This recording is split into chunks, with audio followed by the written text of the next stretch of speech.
Folks, we are back from the weekend. We're going to do some more Spelljammer combat and exploration artwork. Give me a second here to check my signal real quick. We'll kick through my intro here real fast, and then we'll get to work. So, taka, check. Yeah, it sounds pretty good. All right, cool. Hey, I just posted that I'm live on Twitter. If you want to find out when I'm live on Twitter in the future, you can follow me. Or if you want to find out when I'm live here on YouTube in the future, you can follow me on Twitter at Phil Kearney. I also have in the description down below, there's also a link to my Patreon account if you want to support me through Patreon. And there's also a slew of books that I've created that are in the description down below. I'm doing this all wrong. Hey, my name is Phil Kearney. I create role-playing game supplements. I publish them online as PDFs. In the description down below, there's a slew of links that you can see previous work that I've done. They're extensive previews, so you can see a ton of art. As well as a good chunk of type of 5e Dungeons and Dragons mechanics that I have developed over the past couple of years. If you like what you see, there's a Patreon link. You can support me that way. Making a purchase of any of the books is certainly appreciated. And follow me on Twitter at Phil Kearney. It gives you a notification when I am going to be live in the future.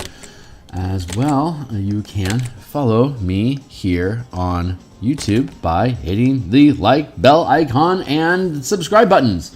So all that goodness here. Let's see. This is the book cover we created around episode 15. So once this goes live online, you'll be able to see this on the ribbon on the DMsGuild at one bookshelf. Roughly that size. Hopefully it'll draw your eye in. When we last left off, we were working on this piece, which we finished. Yeah, Fairy Fire. If a ship within the area of effect, if a ship is within the area of effect, the current pilot must succeed a saving throw, or the ship and all aboard are affected by this spell.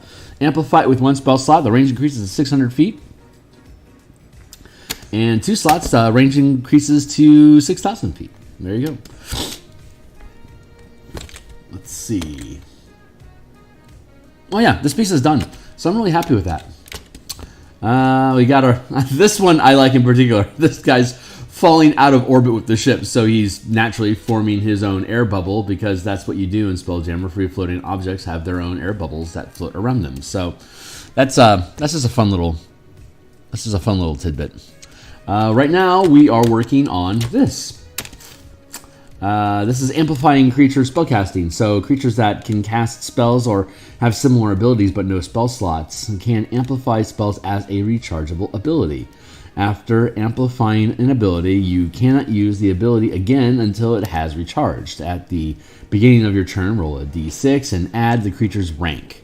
If the result meets or exceeds the recharged target number, the ability can be used again. When a creature amplifies an ability to the 50-foot scale, the target number is 5. When a creature amplifies an ability to the 500-foot scale, the target number is 6. For example, a beholder is a 4th rank creature.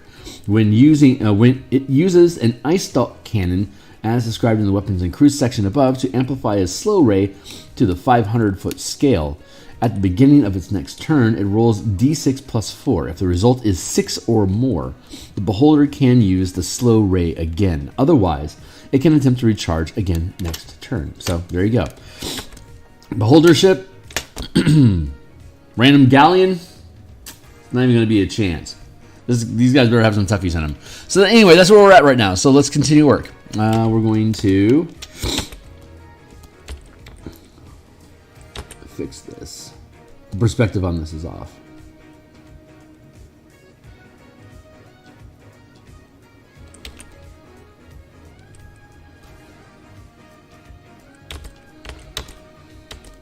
There we go.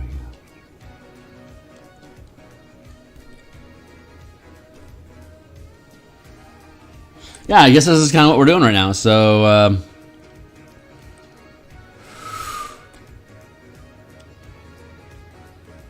how are we doing this morning?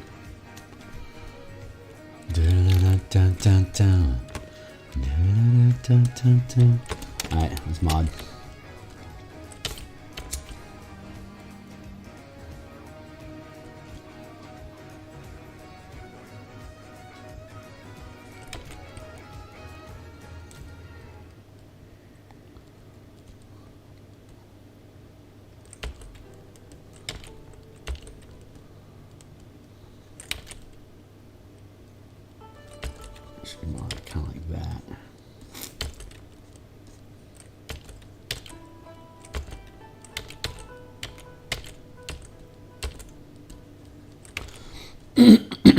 We got what? This and what, 2 more? Hold on. 1, 2 more after this. That's right. What is this? Oh yeah. This is a great piece that we're working on. We'll get back to this one soon enough. And we got this, which is really light fare. So we'll finish up those 2 pieces. I suspect we're going to be done with these 2 pieces this week, and then we'll move on to the next chapter. So that's actually really good news. There's probably, I think there's a lot more technical stuff in other chapters, like the combat chapter, for instance, has a lot of icon usage because there's a lot of grid work and ship tokens in relation to each other. So we can move through that content pretty quickly. So still want to shoot for a late August release.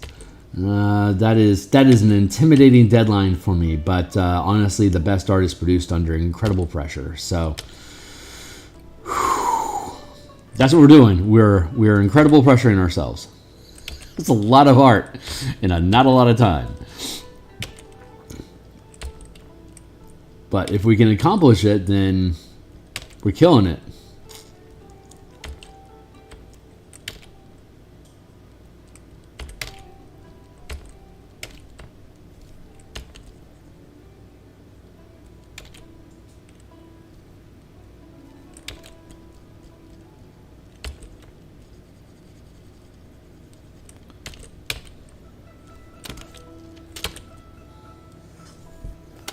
Like the splash effect against the shield or against the air bubble. I think that's a lot of fun. So we're going to come back and visit that again. Right now, we want to let's make sure that this thing looks good.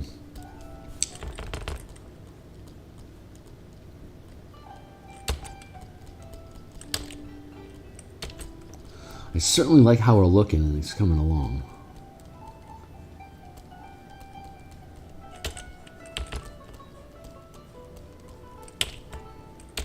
Also, don't have to murder myself over this. There's a shift.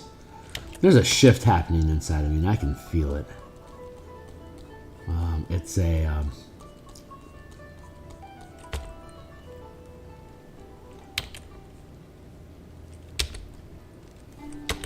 a very much a everything's fine sort of vibe. Like I don't have to worry about anything. There's nothing to worry about. And that feels good.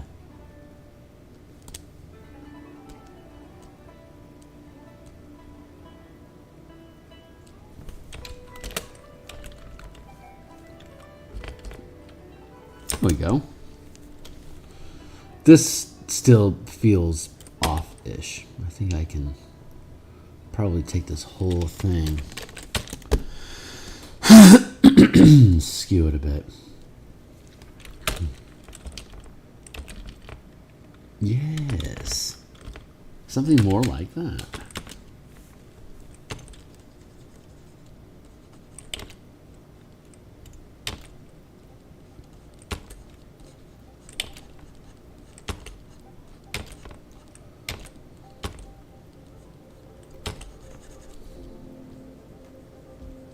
Now, let's clean that up.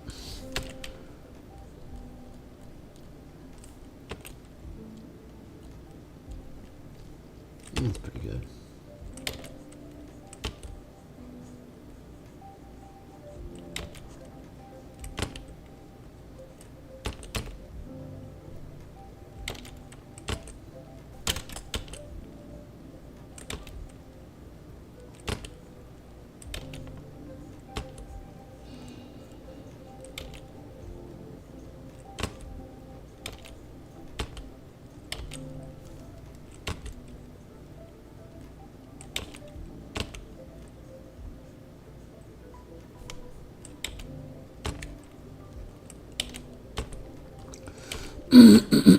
Man, I've got some throat clearing going on here. My voice chakra is activating.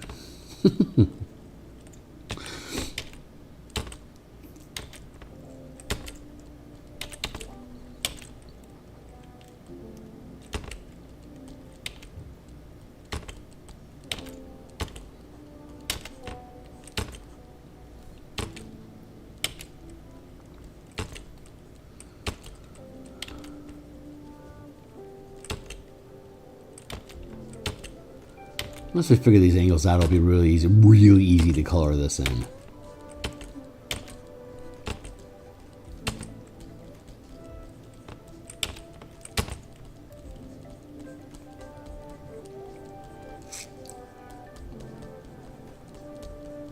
Just want to make sure I have my angles right. This is more like finger painting than anything, really. I'm just smudging pixels into position that I want them. Sometimes it's easier just to paint over. Other times it's easier just to push the pixels into place. Like if it's how to put it. I'd rather push the pixels that are on the page than add more paint to the canvas. Even though there's an infinite amount of paint and it has 0 depth, it's I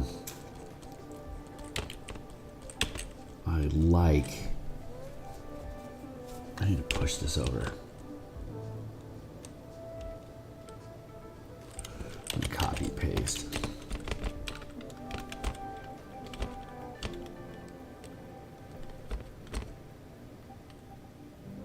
Like that.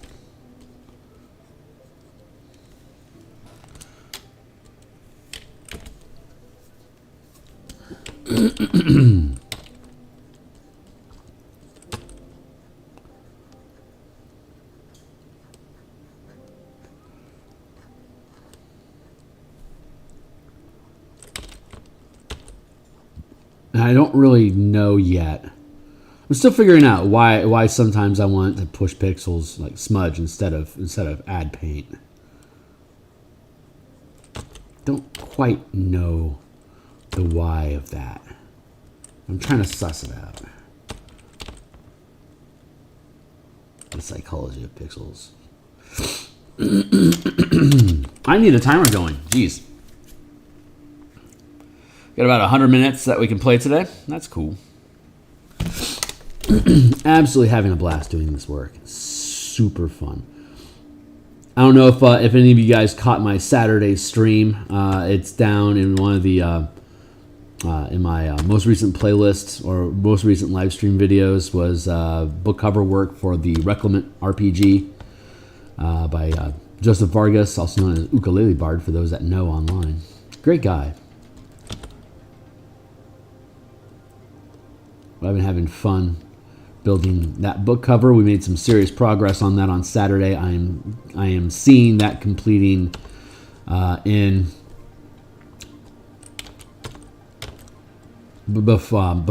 the beginning of August for certain. And then I think we've got a horror book cover on deck with Andy Headley and Brian Holmes. I worked with Andy on the on creating the Eberron adventure that we stream on Mondays and Thursday nights. Hey, I'm streaming tonight, doing some cartography for an Eberron adventure that Andy and I created. And then as soon as the Reclamant book cover is done, I believe I'm going to be doing book cover work for Andy's next horror adventure. I don't know a lot of the details yet, but he's got me on deck to produce the book cover for him. So I've done book cover work for Andy in the past. You can check my my commission stream down below for the oh god, it's something heart. It was another adventure book cover that he had me produce maybe like 2 years ago. It was but it was fun to do. Andy's a great guy, and Brian's a super guy. He's the editor for Andy's next book. So love Brian, love Andy. Both have really solid heads on their shoulders. Really good narrators.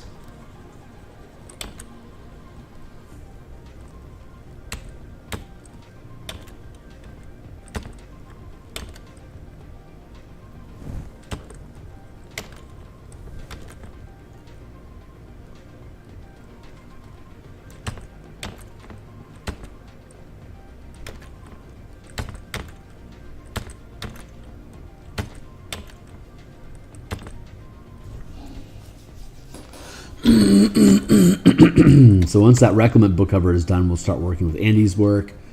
And then we'll continue with Eberron on Monday and Thursday nights. We'll continue this in the mornings until the Spelljammer book publishes, and then the Eberron book will move forward into the Monday through Friday slot. Tuesday we do the 5e game mechanics for the martial power system that we've been developing for 5th edition martial characters to have its own magical system, similar to Book of the Nine Swords from 3rd edition, or just martial powers in general from 4th edition. There's a huge well of mechanical concepts there that are very easy to adapt to 5th edition. It's been very, very fun doing so, and the uniqueness that we can build with the characters as a result of that magic system. So definitely recommend that you check that out. That's on Tuesdays. That's the 5e game development stream that I have a playlist for.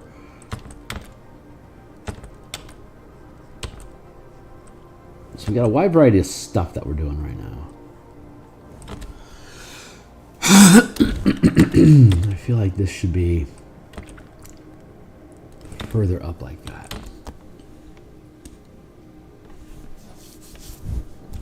Yes. This needs to scoot over a bit.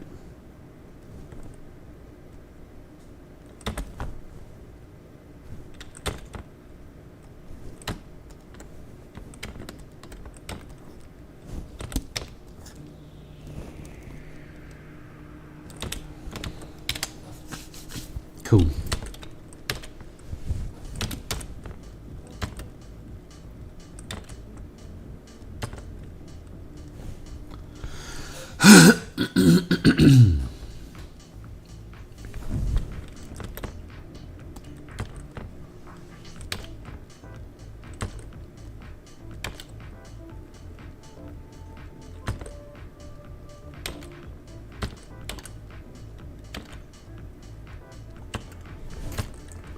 I love these ice stalk cannons. They're so fun.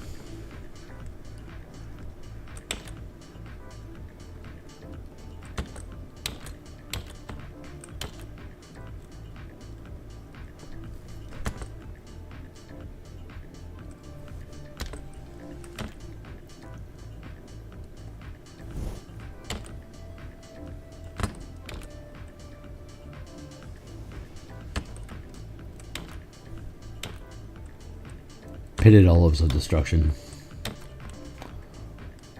And all of it's inside its air bubble. I love this air bubble dynamic that we have going on here. I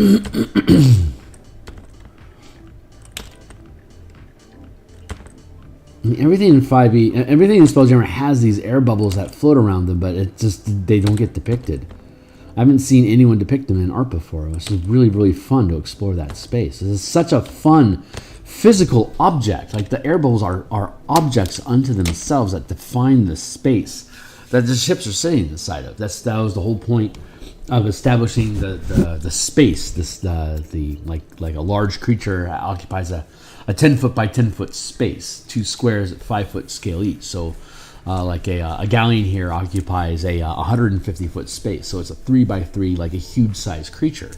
But circles are squares in D&D. So a sphere fills that 5 by 5 grid space, but it can be depicted as a sphere. So contemplating my next move.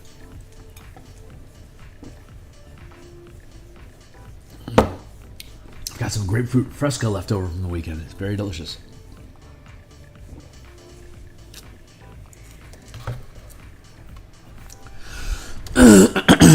Yeah, okay, I'm pretty happy with that. Let's go to vessels. Let's go find the art for the tyrant ship that we've produced.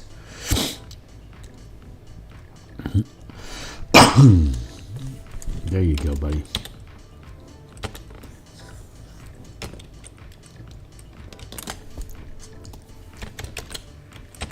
Whoop.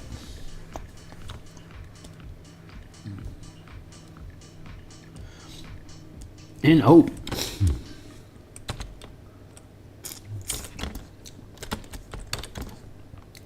let's take this as our mid-tone. Boom, boom. We call you reference.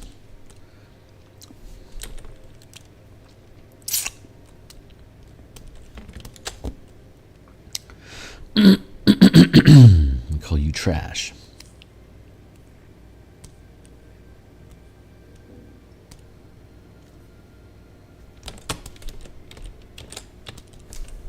Call that line.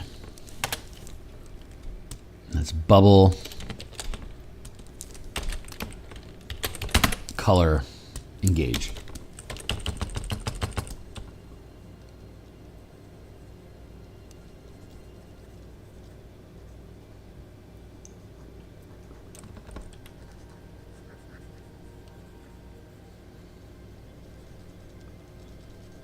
My God, right choice, Kearney.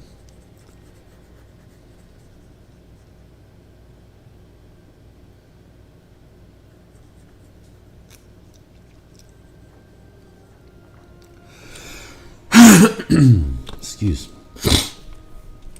Bah.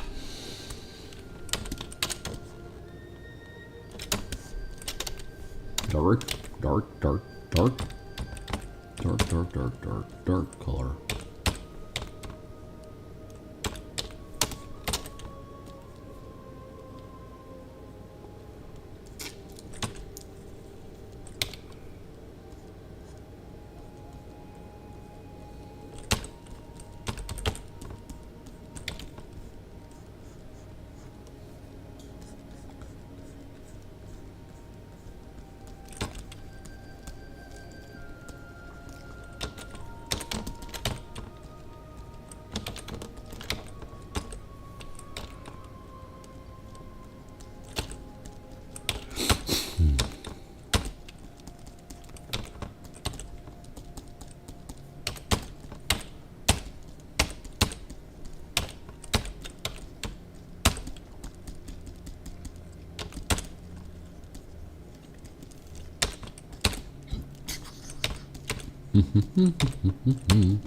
Tyrants are terrifying. It's the giant rock full of beholders that want to kill you. That's just bad news for anyone involved. Let's go our line art here. That's what I'm actually trying to pick at. Here we go.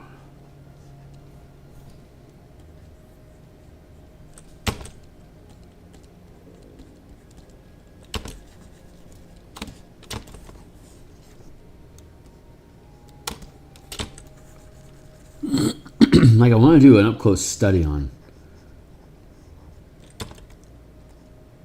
all the ships and all the species. There's so much supplement stuff I want to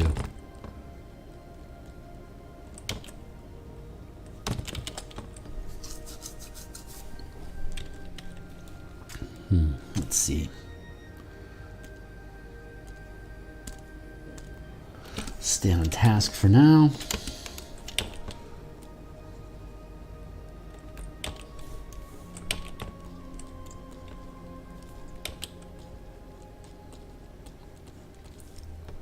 We'll have a chance to get to all the things eventually.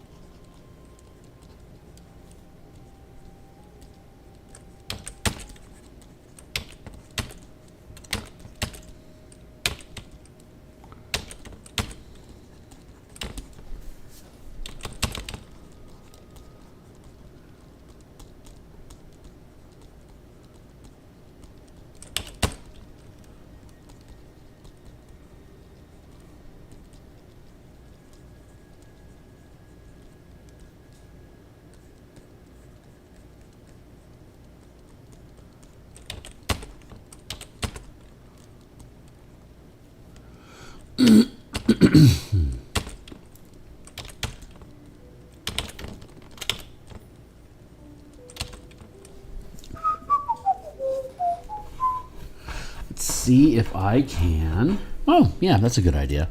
Let's cut those ice stalks out and drop them into a separate layer, so I don't have any conflicts of effort. Cut, paste.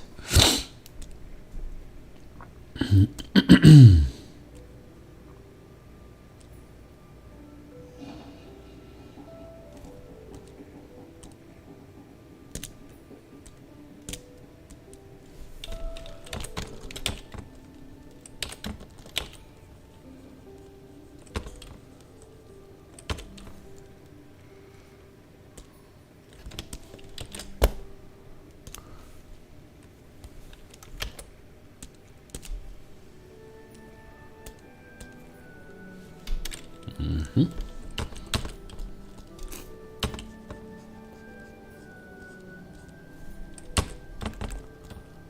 just pick at this frame as it is. We've merged everything down into a single layer here, right? So I can just cut through things. But now I can freely blend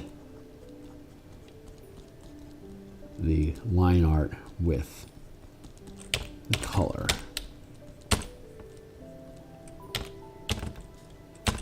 To properly build this out, let's push up that. Let's really push that up.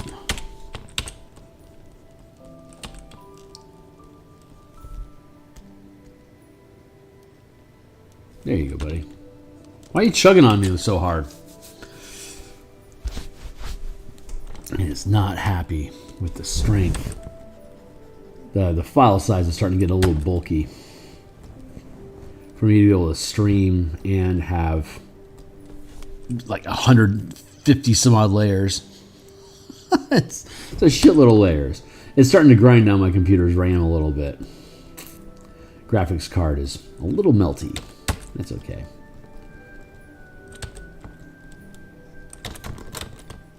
It can live. It can survive the experience.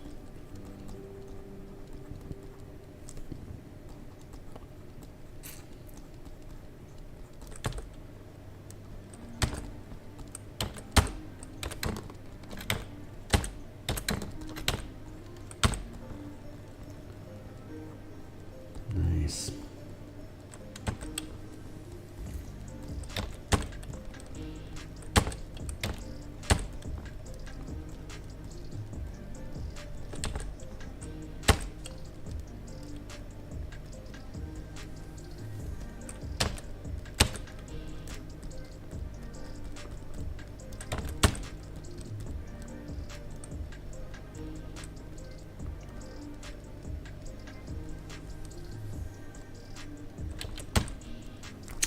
I still don't have a solution for the last 19 pages of this document, the adventure portion. I still don't have a good layout solution. I've been capable of ignoring it because we've got 80 some odd other pages ahead of it that we're currently illustrating, which is fantastic news. But we have time, but I don't want to get to the point where that's the only thing that's holding us up. So I'm praying to the muse that she can give me inspiration to resolve those pages, and the only thing she has to say right now is be patient. So apparently I still have some evolution to endure before I'm ready to tackle those pages. So Muse baby, whatever it takes, whatever you have to take from me to make the space open for me to be able to do those things, please take it.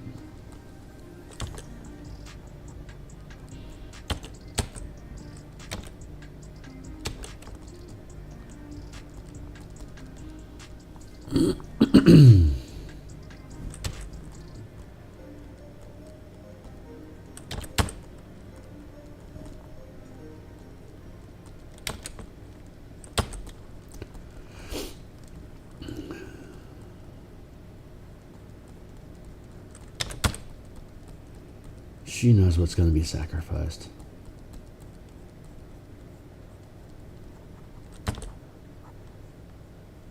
I know she knows my future is why she showed up in the first place.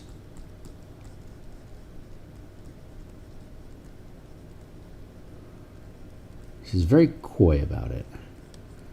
All she ever says is wait and see.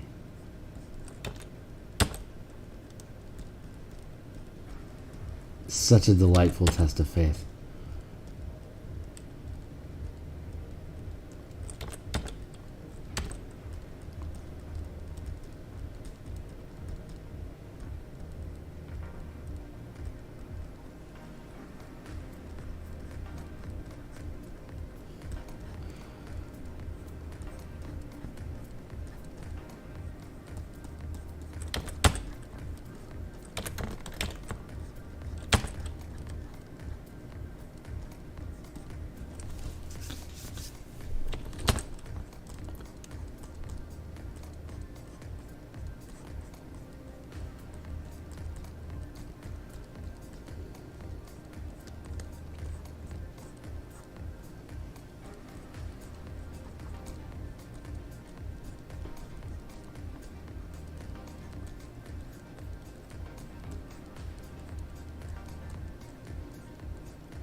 It feels pretty good.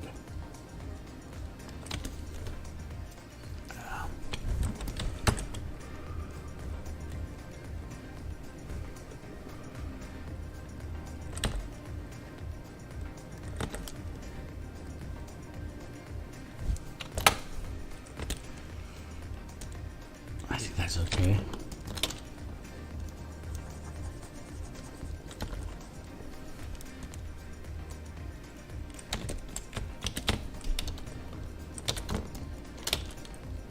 Merged out.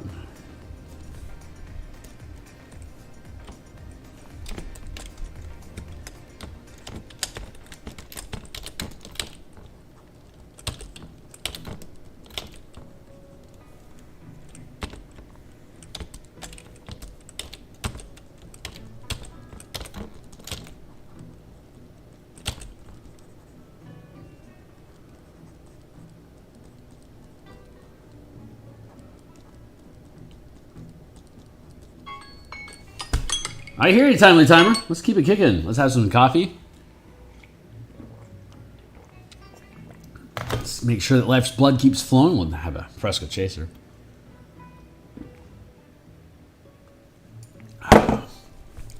Mm.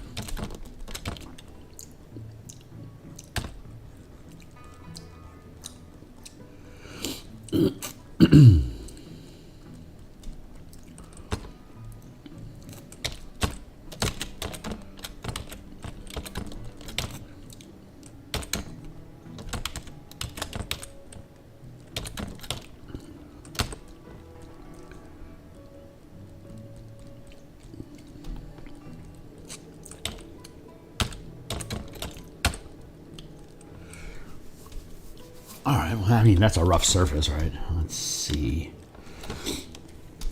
Now we can pull up this thing a little bit more.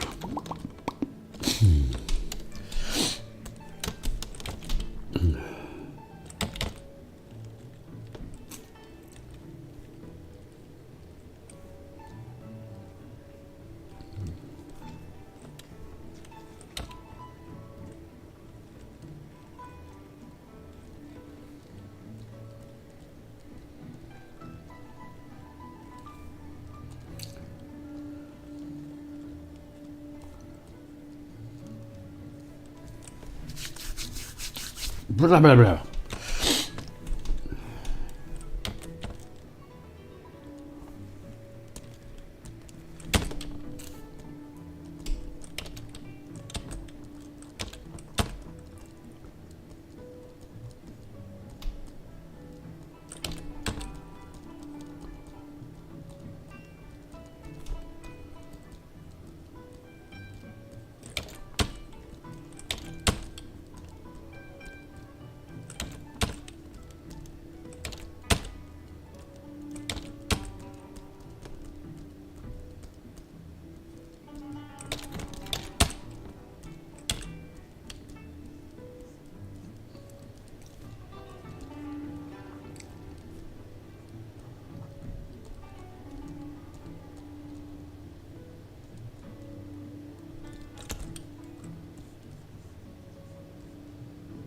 Clean up my edges on like that. No, no, no, Cardi. Yes.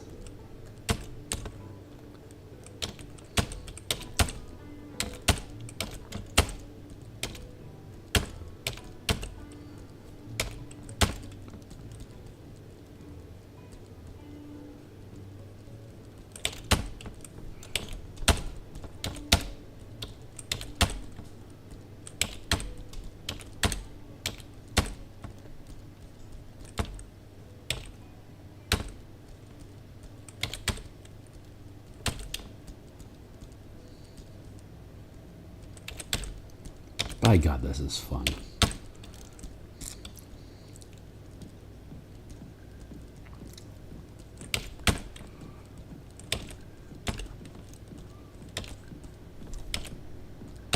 I love doing this. This is so much fun. I love pushing pixels.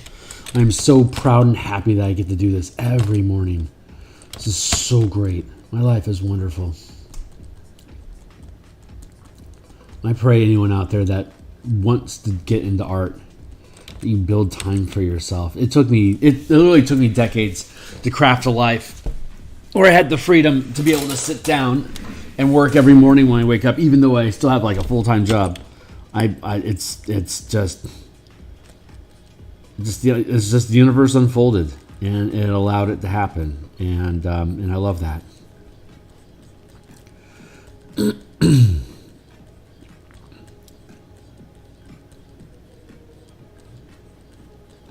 Just have to carve out the time for yourself to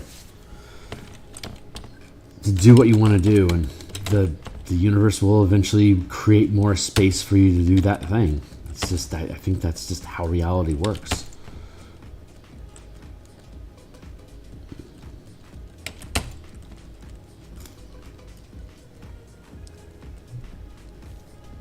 Kind of have to just appreciate the task. The task itself has to be rewarding. The actual physical process of pushing a pixel has to bring joy. For you to want to push so many goddamn pixels all the time. Otherwise, you're going to get tired and frustrated. You're going to quit. And you'll never get to where you could be.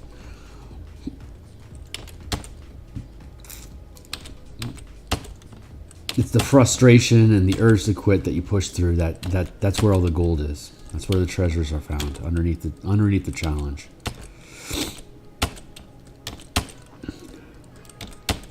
This isn't even my final form.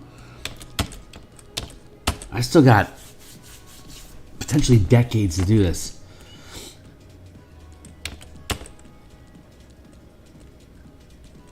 I'm just looking forward to what kind of work I can produce in 15, 20 years from now. It's going to be crazy.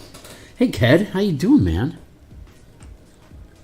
I gotta love what you do. We only get to do all this stuff once. Might as well. Absolutely, Ked. The running joke that I have is I've got 10,000 years worth of things that I want to do, and I've only got about 30 years left to do it. so choose what you're excited about, and don't be worried about the consequences. Because if you're doing all the things that you want to do, you don't really have time to look back.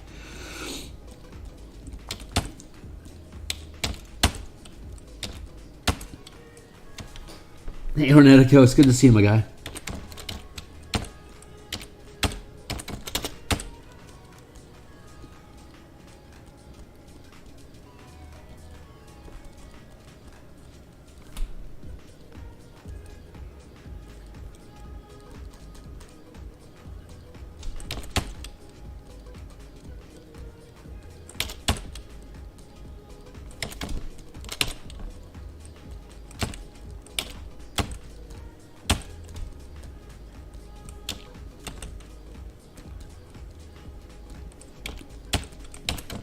Let's keep it going because it's snowing.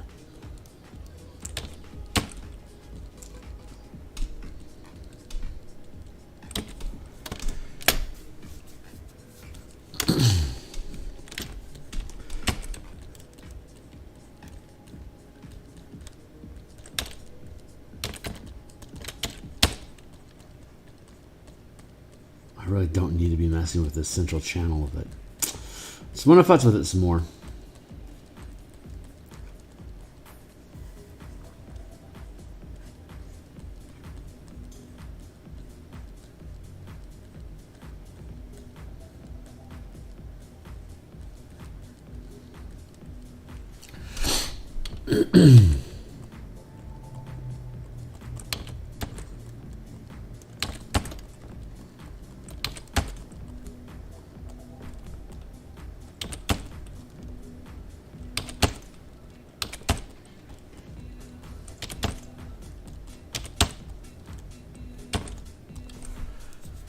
Yeah, that feels pretty good.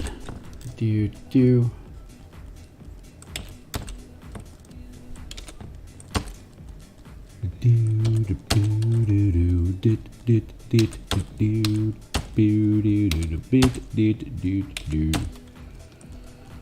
Beep, beep, beep. We'll be doing Eberron cartography tonight. In about 12 hours, we'll be back on. We're making. We should be done with that village.